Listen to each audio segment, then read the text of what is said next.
My name is Karen Das and I welcome you back to my channel. तो today's topic बहुत ही critical है बहुत सारे couples के लिए that can a relationship work after several breakups? क्योंकि शायद से बहुत बार couples के बीच में breakups होता रहता है, फिर patch up होता है, फिर breakup होता है, फिर patch up होता है और लास्ट में शायद सब ये सोचते रहोगे कि क्या उस इंसान के साथ मेरा कोई भी फ्यूचर है या फिर ऐसे ही चलते रहेगा।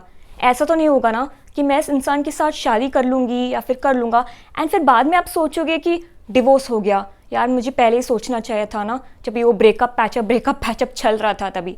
तो आज के एपिसोड में हम ये जानेंगे that can a relationship work after several breakups. तो वीडियो को एंडिंग तक ज़रूर देखना क्योंकि सारे पॉइंट्स बहुत ही इंपॉर्टेंट है और अगर आपने मेरे चैनल को अभी तक सब्सक्राइब नहीं किया है तो प्लीज़ सब्सक्राइब ज़रूर करना। ओके, तो सबसे इम्पॉर्टेंट चीज़ जो है, try to understand the reason why you are coming back together, क्योंकि वो रीज़न आपका स्ट्रेंथ बन जाता है। पहले आप समझने की कोशिश करो कि what is it that makes you all come back together again and again. Let's say ऐसा हो सकता है, प्यार तो है ही, आई अंडरस्टैंड, बट प्यार के अलावा एक फियर होता है ना, I am afraid of losing him और लूजिंग हर, बिकॉज शायद से हम दोनों के बीच में एक बहुत ही स्ट्रॉन्ग अटैचमेंट है। इमोशनल अटैचमेंट हो सकता है, फिजिकल अटैचमेंट हो सकता है, लेकिन कुछ तो एक अटैचमेंट है हम दोनों के बीच में, बिकॉज ऑफ विच मैं शायद से बार बार उस इंसान को चाहती हूँ। जब भी मैं दूर हो जाती हूँ उस इंसान से, मैं चाहती हूँ कि फिर से मैं उस इंसान के पास वापस चली जाऊँ बिकॉज ऑफ दैट अटैचमेंट। या फिर ऐसा भी हो सकता है कि उस इंसान के साथ आपका सारा सीक्रेट्स है, आपने शायद से रिलेशनशिप के टाइम पे अपने सारे सीक्रेट्स उस इंसान को बताया होगा। अभी आप डरते हो, ब्रेकअप हो चुका है, कहीं वो इंसान जाके सबको बता ना दे मेरे सीक्रेट्स के बारे में, पूरे दुनिया को जाके बता ना दे, तो एक डर होता है। तो मे बी वो डर जो है शायद से आपका एक स्ट्रेंथ बन सकता है, but on the long run वो डर अच्छा नहीं है, क्योंकि रिलेशनशिप जो है, रिलेशनशिप का फाउंडेशन डर के बेसिस पे नहीं होना चाहिए, प्यार के बेसिस पे होना चाहिए। लव, ऑनेस्टी, ट्रस्ट, ये सब चीज़ों के बेसिस पे होना चाहिए। अगर डर हमेशा आपके रिलेशनशिप में होते रहेगा तो आगे जाके भी वो एक बुरी तरीके से आपके रिलेशनशिप पे इम्पैक्ट हो सकता है। शायद से आपके पार्टनर आपको ब्लैकमेल कर सकता है उस डर के वजह से कि मुझे आपके सारे सीक्रेट्स पता है, तो अगर आप वापस मेरे साथ नहीं आते रिलेशनशिप में, मैं पूरे दुनिया को जाके बता दूंगा। तो ये सब चीज़ नहीं होना चाहिए। So try to understand what is it that's your strength, but make sure your strength is not your fear. Strength होना चाहिए आपका प्यार, आप दोनों के बीच में जो बॉन्डिंग है उसकी वजह से आप दोनों को हमेशा वापस पैचअप करना चाहिए। The next thing is understand कि आपके रिलेशनशिप में जब भी ब्रेकअप्स होता है उसके कोर रीज़न क्या है।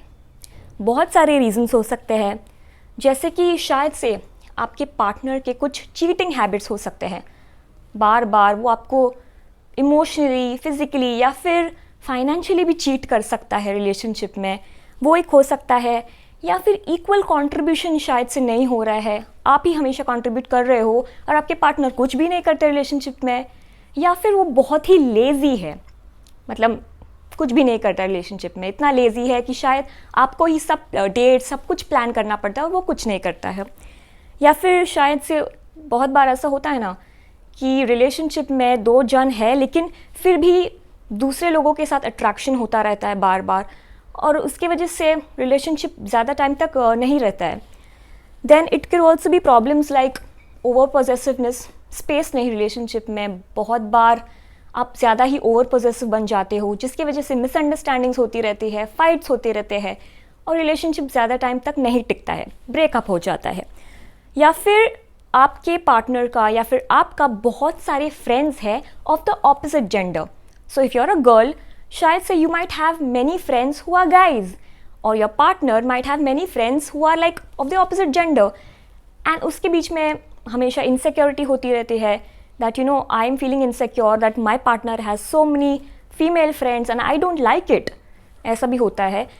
तो ऐसे बहुत सारे रीजंस होते हैं ब्रेकअप के लिए, लेकिन you need to identify what is your core reason, why is it कि हमेशा आप दोनों ब्रेकअप करते रहते हो। core reason को पहले समझने की कोशिश करो और जब भी आप दोनों ब्रेकअप करने के बाद वापस से पैचअप होने के सोचते हो तो उस कोर रीज़न के बारे में सोचो कि अभी इस वक्त अगर मैं पैचअप करूँगी मेरे पार्टनर के साथ तो ऐसा तो नहीं होगा ना वापस उसी रीज़न की वजह से हमारा ब्रेकअप हो जाए। फिगर आउट दैट थिंग, क्योंकि वो रीज़न अगर आप पहले ही सॉल्व नहीं करते हो तो एक लूप के तरह बनते रहेगा। It will become a loop. Like breakup हमेशा उसी रीज़न की वजह से होते रहेगा, पैचअप हमेशा आपके स्ट्रेंथ की वजह से होता रहेगा, ब्रेकअप वापस से उसी रीज़न की वजह से होते रहेगा। You don't want that to happen. नहीं तो ऐसे ही हमेशा होते रहेगा and then you will wonder कि मैं क्या कर रही हूँ अपने लाइफ में, मतलब बर्बाद हो रहा है मेरा लाइफ, है ना। Okay, so the next thing that you need to understand is आपका जो कम्युनिकेशन का पैटर्न है वो पैटर्न को आपको चेंज करना होगा। लेट्स से आप लोग दोनों बहुत ही टेक्स्ट मैसेजेस भेजते रहते एक दूसरे को, फ़ोन कॉल्स बहुत करते हो, या फिर अगर शायद से अगर टेक्स्ट मैसेज आप बहुत ही करते हो, try to make it more verbal. Try to meet up very often, एक दूसरे से मिलो, फेस टू फेस ज़्यादा बातें करो, या फिर फ़ोन, अगर आप लोग टेक्स्ट मैसेज ज़्यादा करते हो तो फ़ोन पे बातें करना स्टार्ट करो। Be more verbal, talk rather than just text. आपका जो बॉडी लैंग्वेज है, बॉडी लैंग्वेज को ज़्यादा इम्प्रूव करने की कोशिश करो। ज़्यादा रूड मत बनो, पोलाइट बनने की कोशिश करो, प्यार से अच्छे से बात करो, नेगेटिव टॉक्स को साइड में रख दो, focus on positive communication, quality communication. Eye contact, try to maintain the eye contact, क्योंकि अब अगर आप बार बार नज़रें चुराते रहोगे, इधर उधर देखोगे, अपने पार्टनर की आंखों में नहीं देख पाते हो, तो फिर आपके पार्टनर को भी लगेगा कि यार शायद से वो मुझसे प्यार नहीं करते पहले की तरह, कुछ तो प्रॉब्लम हो सकता है। तो ट्राई टू मेक श्योर आप दोनों का जो बॉडी लैंग्वेज है, कम्युनिकेशन आप जिस तरीके से करते हो उसको इम्प्रूव करो। एक दूसरे को जज मत करो कि यार वो कुछ कर रही है या कर रहा है और मैं इसको हमेशा जज करता रहता हूँ, हमेशा उसको डांटता रहता हूँ कि ये ठीक नहीं है, वो ठीक नहीं है।